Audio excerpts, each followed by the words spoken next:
The storm outside raged with a fury that shook the alien landscape, lightning arcing across the jagged red cliffs of Zythera 9.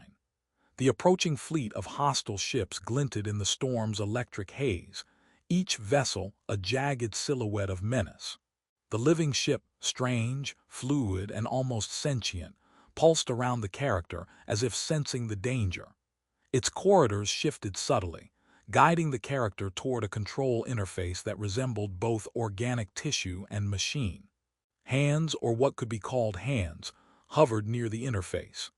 Nanotech fibers responded instantly to thought, and the character's mind synced with the ship's semi-conscious systems. Streams of alien symbols and colors flowed past in the peripheral vision, a living code that needed no translator. Then the first warning blinked. Proximity threat detected, hostile borders inbound. Without hesitation, the character launched into action. Energy conduits along the walls hummed as they activated, creating a field that repelled intruders. A drone, sleek and black, crashed through the open airlock, attempting a sweep, but the character's reflexes were instantaneous. A surge of electromagnetic pulses from the nanotech suit overloaded the drone systems, sending it spinning into the storm outside. The ship groaned, almost as if approving the maneuver. Holographic pathways reconfigured, leading the character to a cockpit-like chamber that hovered impossibly in zero gravity. The viewport revealed the approaching enemy fleet. Small, agile strike craft, each one bristling with weapons that could tear through conventional armor. The character's pulse quickened, not in fear but in anticipation. This was exactly the chaos they thrived in. A sudden shift. The living ship extended a wing-like appendage toward one of the strike craft. It moved with terrifying grace, slicing through the storm's plasma arcs. The craft spiraled violently, disabled before it could even fire. The character realized the ship wasn't just a vessel, it was an ally, a predator, a battlefield weapon. But time was short. More ships approached, cutting through the alien sky like streaks of black lightning. The character needed a plan, not just survival but escape. Fingers brushed the control interface instinctively, sending ripples through the ship's structure. Sensors flared, energy channels realigned, and a narrow escape corridor opened. A tunnel through the storm, winding through the planet's cliffs, leading to the upper atmosphere. The first strike craft tore through the outer hull, sparks and molten metal spraying across the corridor. But the character was already moving, sliding along magnetic rails that formed spontaneously along the walls. The ship seemed to anticipate each motion, shifting gravity vectors, pulling them through the chaos. Lightning struck close, illuminating the ship's internal corridors in stark, eerie light. Another strike craft dove from above, targeting the cockpit chamber. The character's suit reacted in sync with the ship's energy shields, generating a shimmering dome that deflected the attack. Metal groaned and the cockpit rattled, but the character held steady, their mind and the ship's semi-sentient systems working as one. Then, just as the escape corridor widened into the upper atmosphere, the character sensed something else. An unfamiliar presence within the storm itself. A colossal shape, far larger than any strike craft, moved with predatory intent. Its form shimmered and warped, half solid, half energy. The storm seemed to bend around it and the air grew thick, heavy, almost alive. The character's pulse quickened. This was no ordinary enemy. The living ship shivered in response, energy channels pulsing like a heartbeat. It recognized the threat, and for the first time the character understood. Survival wouldn't come from fleeing, they would have to fight, and the storm was the battlefield. As the enormous entity closed in, the cockpit chamber's walls shifted once more, revealing weapon nodes that seemed to emerge organically from the ship itself. Energy blades hummed to life, plasma cannons charged in perfect synchrony with the character's thoughts. The first volley of enemy strike craft came screaming into view, and the living ship reacted instantly, launching a counterattack so fluid it was almost artistic, a deadly dance of light and metal. The character grinned. This was only the beginning.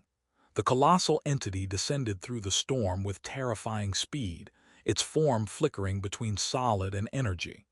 Each movement sent shockwaves through Zythera 9's thin atmosphere, twisting the already violent winds into spiraling vortexes.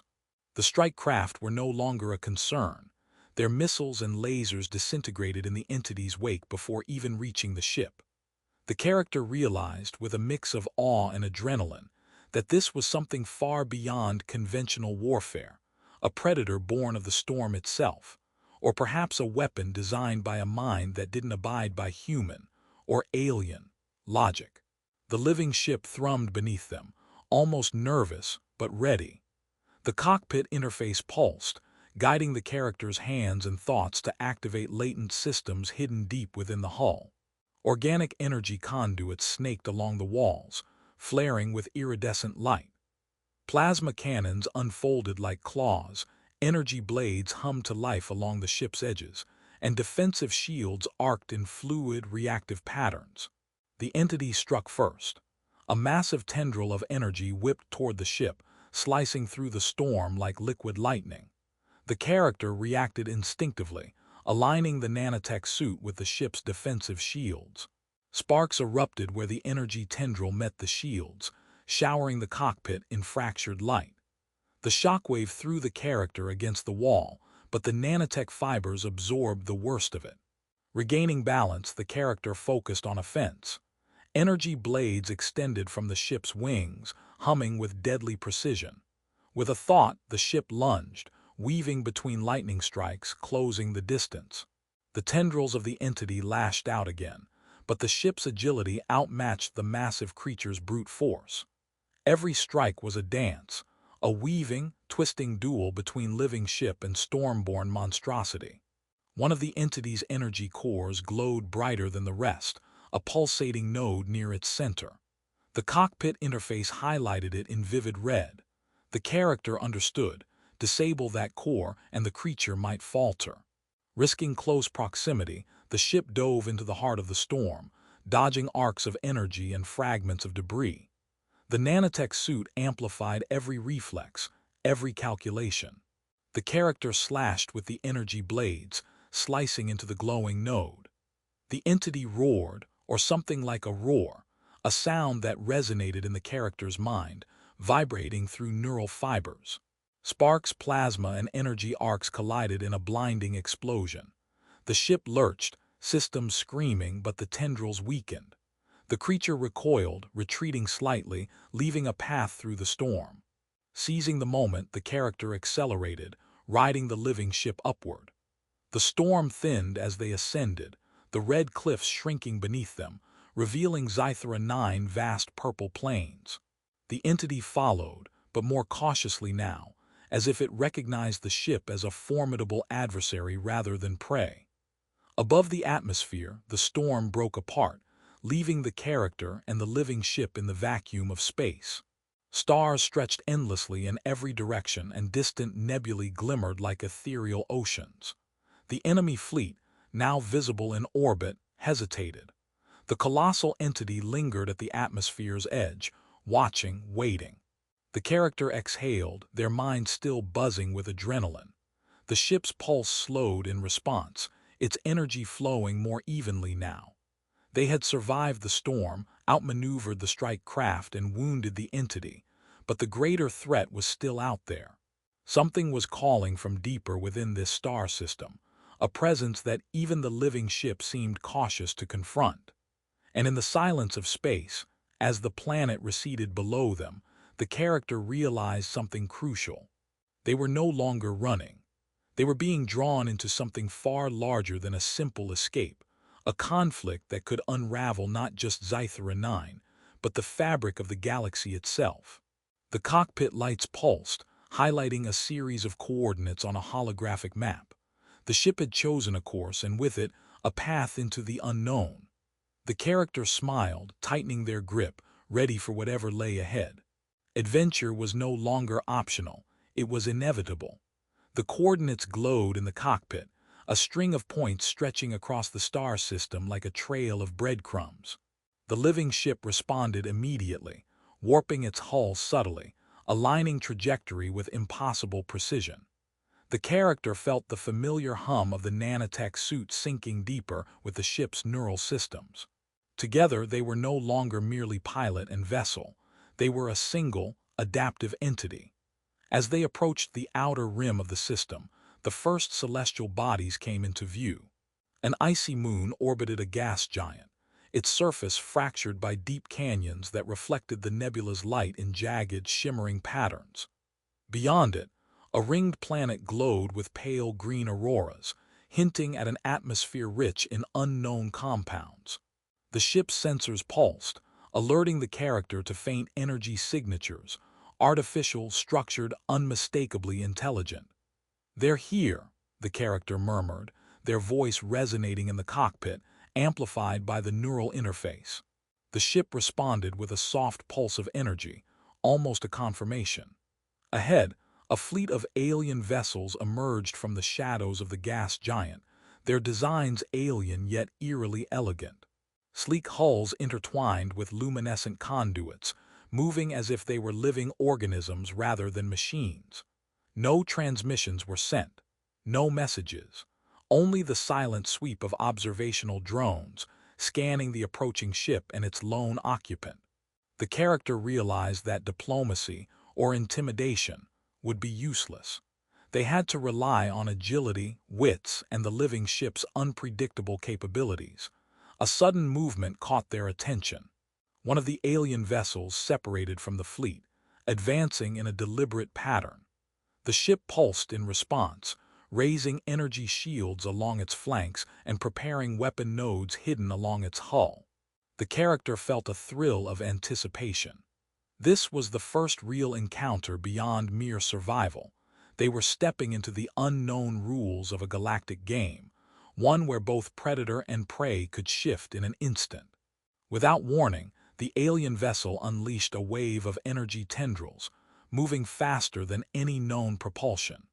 The character anticipated the strike, warping through the ship's internal corridors with instinctive grace. Plasma nodes extended outward, slicing through the tendrils midair, dispersing the energy in brilliant arcs.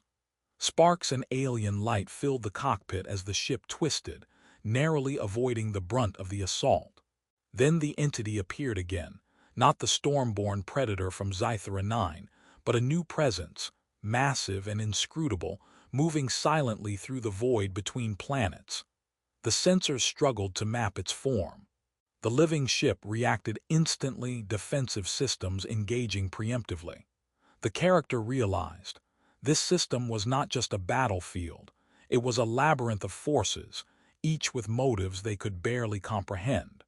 A holographic map pulsed, revealing multiple points of interest, derelict stations, floating debris fields, and planets emitting faint, irregular energy pulses. The ship nudged the character toward the nearest waypoint, a massive debris ring surrounding a shattered planet. As they entered, fragments of twisted metal and alien constructs whirled around them, forming both obstacles and cover. From the shadows of the debris, small autonomous drones launched, attempting to flank the ship. The character reacted instantly, weaving through the floating wreckage, energy blades slashing in arcs that dissolved incoming drones mid-flight. Each movement was precise, almost choreographed, as the living ship adjusted in real time to the chaotic battlefield. Then, from the center of the debris field, a signal flared, an encrypted pulse that the character's suit decoded instinctively. It was a message, fragmented and distorted, but clear enough to read. "Survivor, seek the core, only it can stop the entity." The character's pulse quickened. The entity, the massive storm-born predator, now clearly connected to the forces in this system, was not a random hazard. It was part of a larger mechanism, and somewhere deep within this star system, a hidden core held the key. The ship pulsed, almost urging the character onward. There was no turning back. With a deep breath, the character aligned the ship along the pulse's origin, weaving through the debris with unmatched precision. Every strike, every dodge, every calculated maneuver brought them closer to the first piece of the puzzle, a relic buried within the shattered world that could either save them or unleash a power beyond imagining. As they approached, a massive shadow loomed above the debris, a new threat, larger than any drone or alien vessel yet encountered. Its eyes, or what passed for eyes, glowed with a sentient awareness. The cockpit lights reflected off its surface, revealing jagged edges that seemed carved from living crystal. It moved with purpose, intercepting the path to the core. The character's heartbeat synced with the ship's neural pulse. The chase had escalated. Survival was no longer enough. They had to fight, adapt, and unravel the deeper mystery before the entity consumed everything in its path. The jagged, crystal-like behemoth descended through the debris field with terrifying deliberation, each step, or levitation pulse, shattering smaller fragments into glowing shards. Its presence distorted the space around it, bending light and energy in unnatural ways. The character felt the living ship respond almost instinctively, hull rippling and corridors shifting to create a dynamic battlefield. Target locking, the neural interface whispered, not as words but as a sensation vibrating through the character's mind. Energy nodes along the ship's wings extended fully, emitting a low hum that resonated with the entity's energy signature. This was no longer evasive maneuvers. It was a duel of predator instincts, each trying to outthink and outmaneuver the other in a three-dimensional chessboard of destruction. The behemoth struck first. Its crystal limbs emitted a piercing resonance, slashing toward the ship with deadly precision. The character twisted in zero gravity, directing energy shields to meet the attack head-on. Sparks, plasma, and fragments of crystal rained around them. The cockpit shuddered violently, but the ship held, almost as if it were alive enough to anticipate each strike. Reacting instantly, the character unleashed a series of energy pulses from the ship's tail conduits. They struck the behemoth mid-limbs, disrupting its resonance momentarily. The creature recoiled, giving the character a brief opening to maneuver closer. The living ship shifted, corridors and floors adjusting to form a lattice-like attack path. With a thought, energy blades extended from the hull, spinning and cutting through the approaching crystal arms. Each strike resonated through the cockpit, the vibrations a symphony of destruction. The behemoth countered with a pulse of its own energy, but the ship absorbed and redistributed it, amplifying the next attack. The character realized something crucial. Brute force alone wouldn't win. The behemoth's crystal composition allowed it to absorb and redirect energy, making prolonged direct attacks dangerous. They needed precision, speed, and unpredictability, qualities the living ship excelled at when fused with their neural input. Diving through the debris, the ship twisted midair, dodging shards and projectiles while the character scanned for structural weaknesses.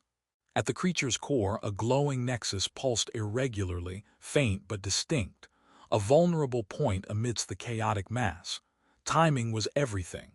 One misstep, one delayed reflex, and both ship and pilot could be obliterated.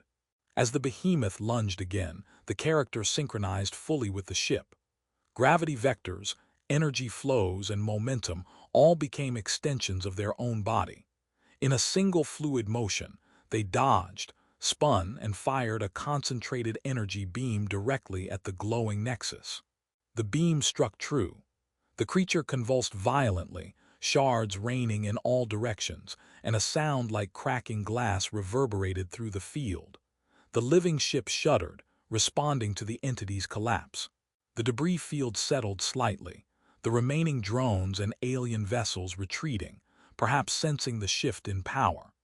The character exhaled, pulse racing, aware that this was only the first victory, and the core they had glimpsed was the gateway to something far larger. As the ship hovered amidst the settling chaos, a new holographic signal activated, a distorted, fragmented transmission from the hidden core itself. Symbols and energy patterns cascaded across the interface, hinting at technologies and knowledge far beyond comprehension. The character's mind expanded in tandem with the ship's neural systems, beginning to interpret the message. The core awakens only for the worthy. Those who seek it must navigate trials of mind, body, and will. The entity is but the first sentinel. Others lie in wait. The character's eyes, or the neural equivalent, narrowed. This was no random conflict.